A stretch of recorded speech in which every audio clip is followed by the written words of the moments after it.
Hello everyone, Andy Schwab here with your Farm and Ranch News. Senate Ag members repeatedly stressed the importance of crop insurance and the need to restructure commodity programs in the next Farm Bill during the panel's latest hearing on the Farm Bill. Senate GOP Whip in South Dakota, John Thude, said improvements will help with some of the producers' challenges.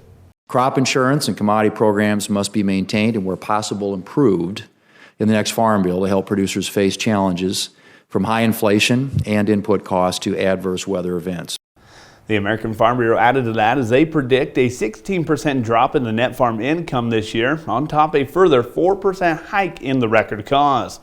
Well, MSU's Giving Day is coming up tomorrow. The 29-hour online crowdfunding effort kicks off at noon and will run until Thursday at 5 p.m. MSU says there's 85 different groups you can donate to, including the College of Ag Ambassadors, Collegiate Wool Growers, MSU Athletics Rodeo, Collegiate 4-H, and many others. Last year, there were over $334,000 in total fund raised by 1,300 donors in that 29-hour event. Now that event is taking place online as mentioned, and you can go to givingday.montana.edu for more details.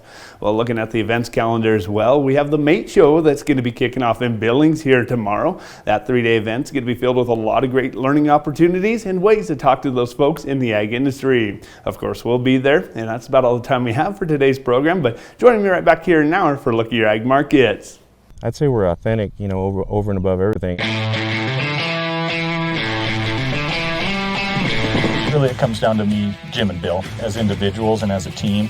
It's the relationships we build that separates us, I think, from a lot of people. I really like to think of us as a team of experienced, honest, authentic, hardworking guys that do whatever it takes to get a deal done.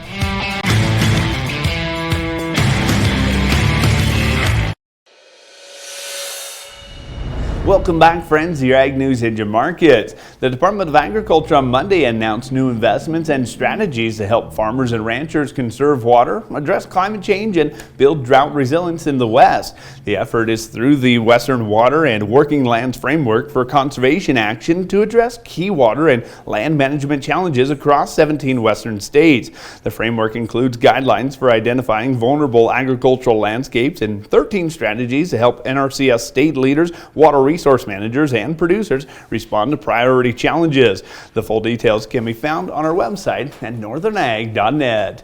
Well, despite seeing some of those high grain prices yesterday, the cattle futures, more so the feeder cattle futures, rose in unison with the live cattle complex.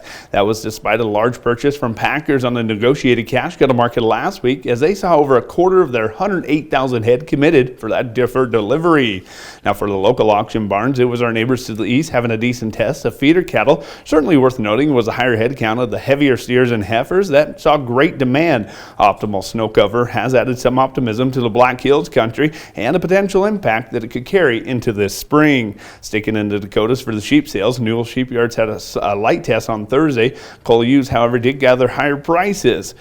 Well, looking at some of the grain futures, we saw the March contracts of corn and wheat higher after adding to Friday's gains, with no obvious reason pointing to other than the ongoing support from the commercial demand. That's all for Ag Markets. I'm Andy Schwab.